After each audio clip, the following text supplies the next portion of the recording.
Mahoney. Mahoney, welcome back, sir. Let me close the door for a second. This is live. Oh, now we recorded a thingy yesterday, but I haven't. What? A Rogue One spoiler cast. And I wasn't here? Well, if you had been here, you would have been invited, obviously. You're fired. Now, my camera ran out. Sorry, Darth. Paul's giving me the second part of that today, and then I'm going to put it together. It'll be like a half hour. Yeah, I don't really care. So, okay. All right. So here's the question. I'm going to see it tonight. Oh, you haven't seen it? No. Oh, okay. But I don't care. Because I'm not like a soccer mom, girly person who gets upset when there's spoilers. So I want to know. All right. What is the time frame between the end of Rogue One and Episode 4? We totally called it. It's minutes. Yes! It's like... I do it!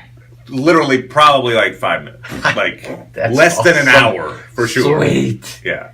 So it is basically episode 3.5. That's awesome. I mean, it is... Yeah, because she wouldn't be carrying... Oh, maybe she would, but I didn't think Leia would be carrying the plans for like 3 years.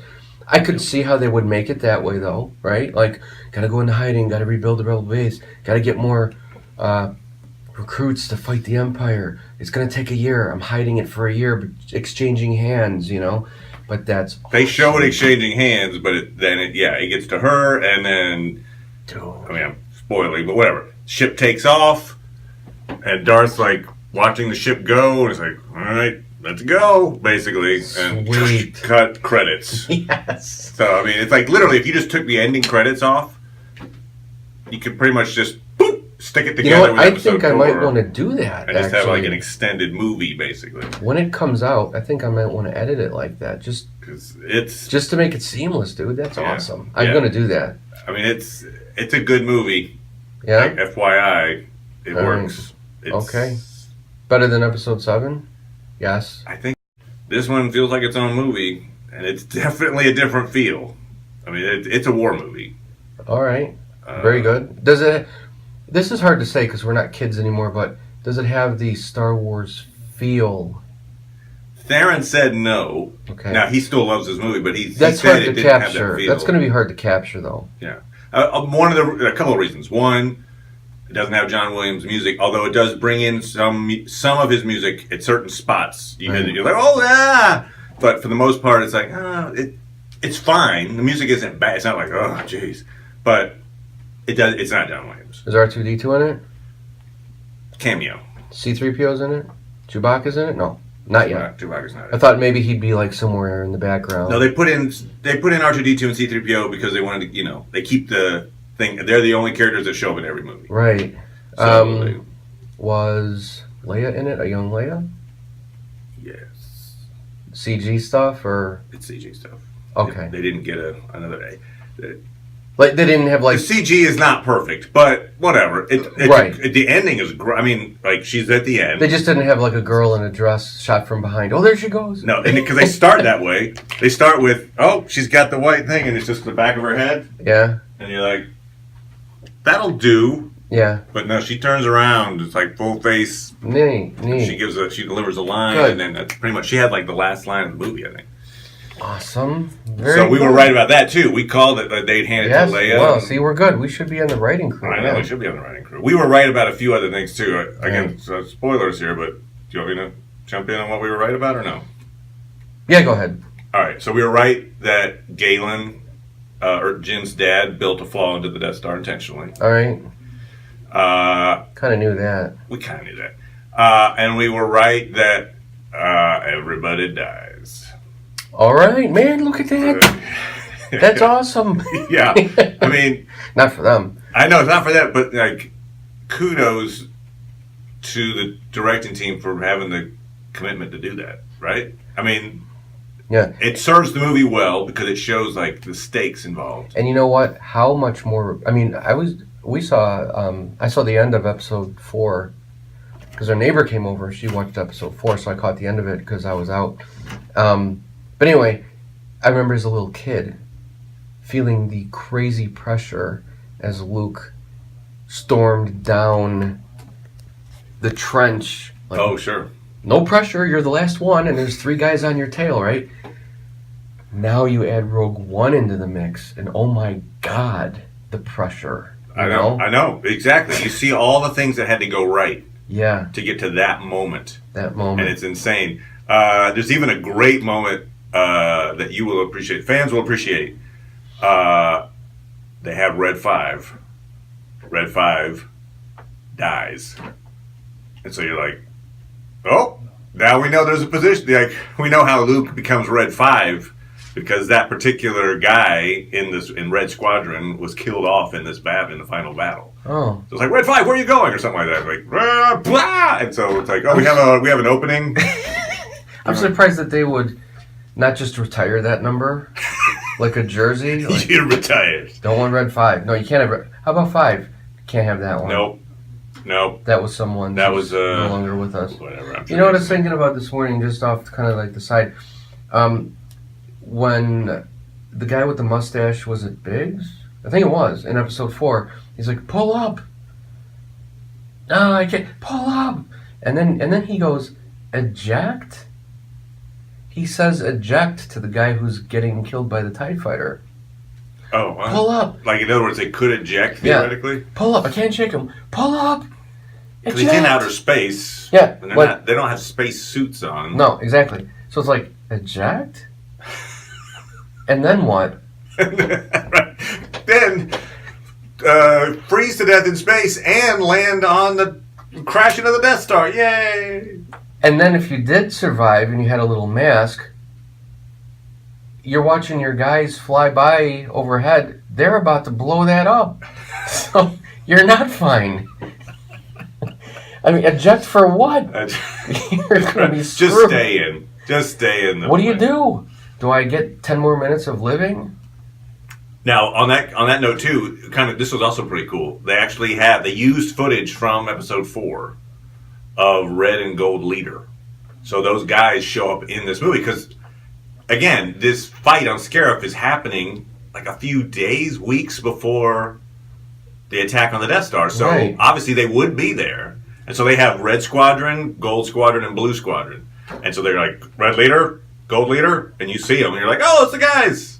Like, it was the guys. That is so cool. Yeah, because it's like days before. The guy we didn't see, and I was hoping for, we didn't see Porkins. Oh. Okay, I was like, where's Porkins? Or Wedge. We didn't see Wedge. Now, I could be wrong on this, but you do hear, because his name is Wedge Antilles, there is a Captain Antilles, but I think Captain Antilles is not Wedge Antilles. It might be. I think Captain Antilles is the dude that gets lifted into the air in the beginning by that Darth lifts up and That goes. would be the same name, though. I know, but we'll have to do a little more nerd research on that. But I think because he's also connected to the plan, so I think we see the guy who gets choked out by Darth running off the plan. By the way, this is a shaky cam because we're not prepared for this. I just wanted to talk to you. You're going to love Darth in action. Awesome. You got to wait for it. He's only in 2 scenes. One is a talking scene, and at the end of the movie, as we theorized, we'd have a Darth being Darth. Darth is Darth for about 90 seconds. Right. But it's really good. So we were right. We were right in saying that he slaughters. I mean, he is ruthless. Okay. Oh yeah.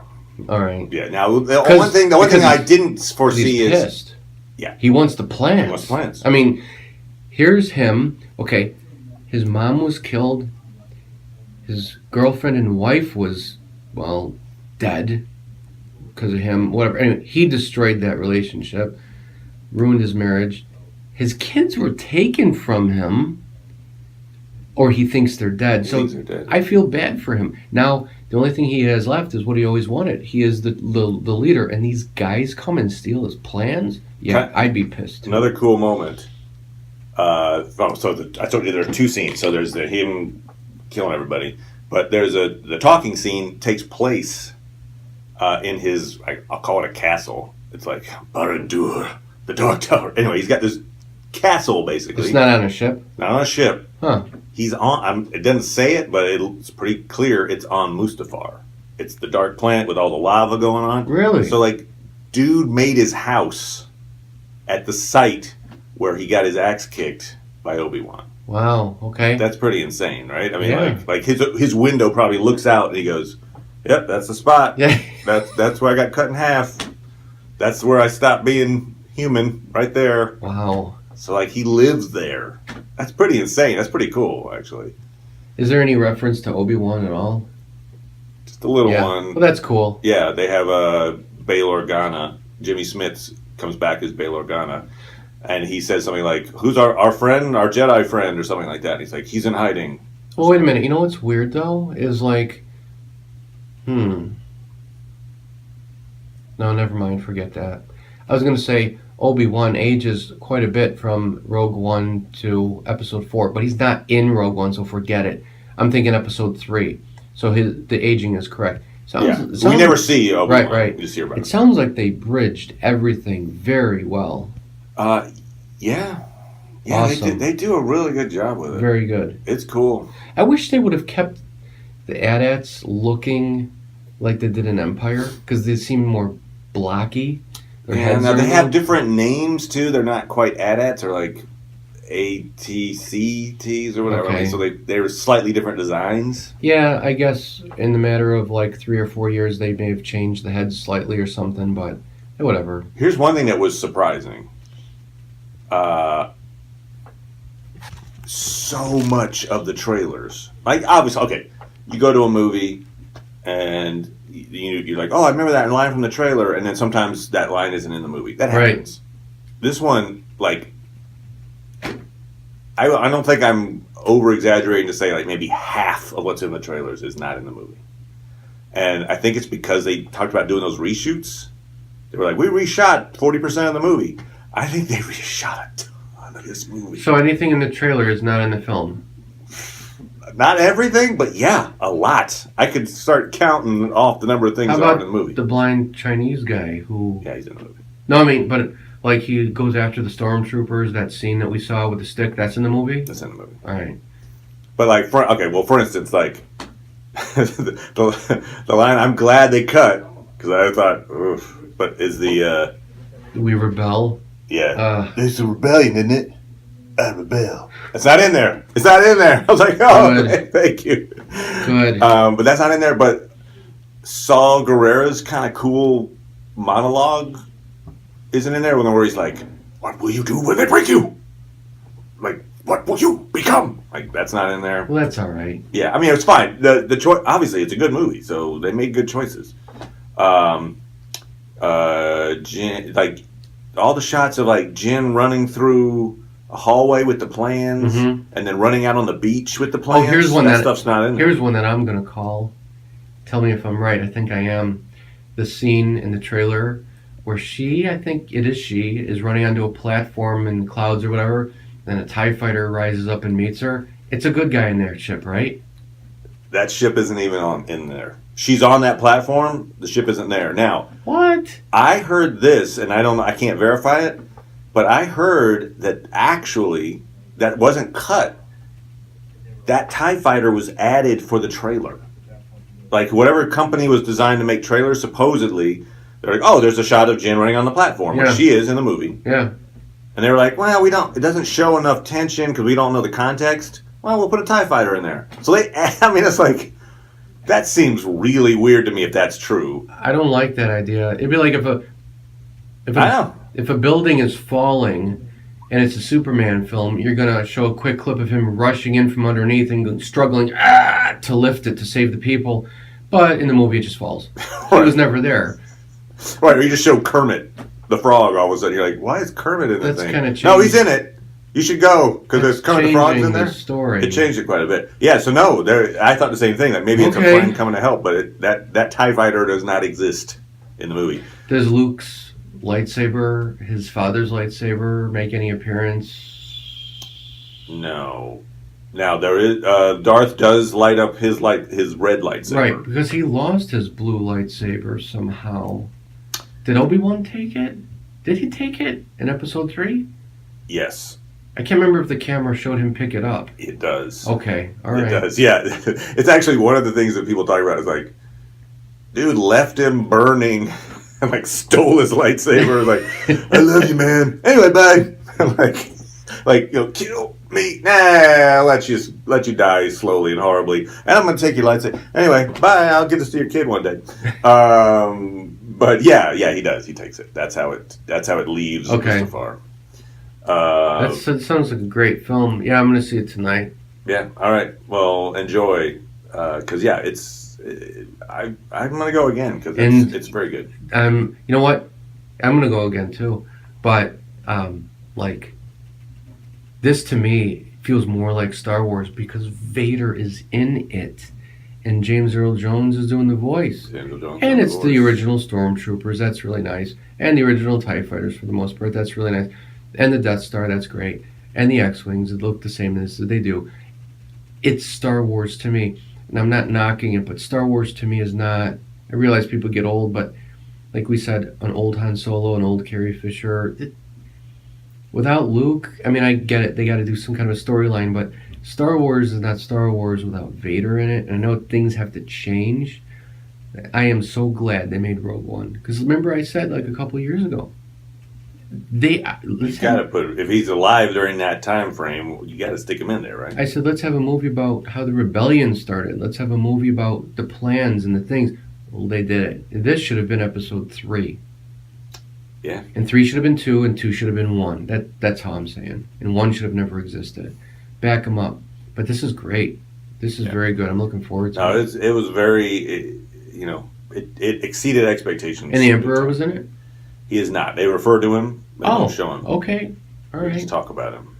Yeah, they should have put him in there. I wonder if... They did put Moff Tarkin in there. Okay. Actually, quite a bit. They CGI'd him. But whatever. It's fine. It's okay. Yeah. And he's a, because he was alive at that point. Right. It makes sense that he'd be around. All right. So they stick Moff Tarkin in there. There's a couple of fun cameos. They've got... it's a little, forced reality just a little bit, but the jerks from the cantina show up. The jerks? The guy who's like we're wanted men on 7 planets. Really? Like, they show up on a completely different planet, and they're jerks in this hallway. They meet up, like, they bump into the guys. They're like, and those walrus face guys. Like, really?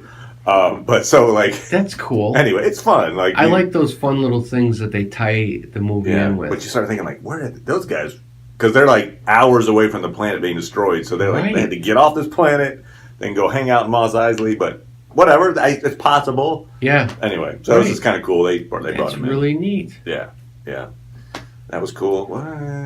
Yeah, there's other little Easter eggs throughout. Awesome. So it's cool.